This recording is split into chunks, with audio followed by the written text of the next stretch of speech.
Now here's the latest on the firefight in Laguna de Gel, where the coastal fire is still smoldering. It burned 200 acres. Containment is at 15%. 900 residents still can't go home because evacuation orders are still in effect. 31 homes have been damaged or destroyed by that fire. And now we're joined by retired fire captain Rick Godinez, who has insights into the damage caused by the coastal fire and what we can do to protect our own homes. Captain, thank you so much for joining us this evening. Oh, my pleasure. All right, sir. Well, the first question for us. In the coastal fire, most of the homeowners had taken steps to make their homes fire safe, but still they were destroyed. Your reaction now to how quickly this fire roared up the hillsides and engulfed the neighborhood? Yeah, actually, it was pretty amazing to see how quickly the fire did run through those neighborhoods. And again, when we're dealing with wind-driven fires, the fires create their own weather, and it becomes very unpredictable. And combine that with the topography. If there's a lot of fuel to burn, it's going to burn hot. It's going to burn quickly. It had all day yesterday to preheat those fuels to get to a point where they ignited very quickly and ran up that hillside. And that's Mother Nature, and it's hard to prevent that, obviously. I think the firefighters did a great job in where their priorities became structure protection. They lost 20 homes, which is terrible, but they also saved a lot of homes as well. So dealing with brush fires is a very difficult thing, especially when you throw the wind in there. It can draw embers several miles away. And we've seen that too in the past, where we've had a lot of brush fires that, they spot fire in various directions, and then they create additional fires in different locations. So it makes it very difficult for firefighters to get a handle on that on a windy day. So, Captain, the fire chief in Orange County said yesterday that these kinds of fires are now the new normal. So, with that being said, what should homeowners do right now to prepare for a coming fire season, or fire season year-round?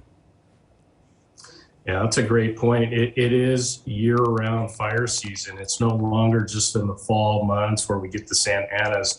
We get them year-round now, and we've seen brush fires in the winter months as well. So what I would suggest that homeowners can do in this case is create that defensible space around your home. And this is part of the pre-planning of that ready, set, go. Getting ready for the fire season, again, year-round, but that's creating at least 100 feet, cutting the brush back around your home, removing dry needles and vegetation, removing combustible hazards around your home. Prepping your home. What kind of roof do you have? What kind of siding do you have on your house?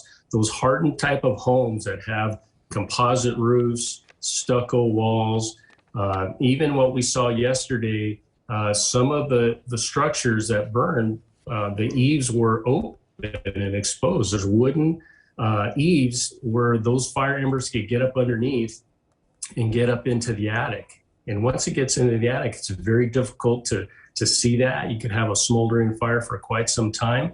And then once it gets in the attic, it runs with a little bit of wind. So one of the ways to prevent that is to box your eaves.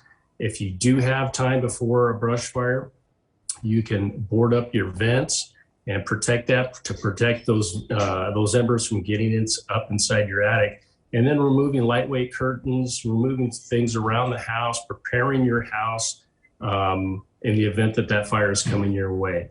And then if you do have to leave, you want to prepare yourself as well. Having a kit ready to go, first aid kit, get your important documents, your birth certificates, your passports, all those important documents, medication, clothes, food, and water that can last you for 3 days, and actually have a plan. If you're going to leave, you kind of want to know where you're going to go, and maybe communicate that to your family members as well. All right. You all might be separated at that time, might be at work or at school, and you want to have a place to rally up and meet again. So those are all important tips. If you are staying in your home, you want to be listening to media, to TV, radio, social media, and find out if there's evacuations in your area. And don't wait till it's too long, because what we've seen time and time again is people will try to stay and defend their home. And if this is not your profession, I don't recommend that. It's too dangerous. And if you do wait too long, what's going to happen is, especially living up in the hillsides, there's a lot of narrow, windy roads, and you're going to have fire resources and emergency responders coming up. And we've had that where we've had cars blocking us because people are now trying to get out and it's too late. And it creates a bottleneck for first responders to get where they need to go. So consider doing that beforehand. Consider taking long sleeve shirts and pants, no shorts and tank tops, because again, there's flying embers. So you want to protect yourselves. All right. And I didn't mean to chuckle there, but you're right, no tank tops. And be careful about those flip-flops too.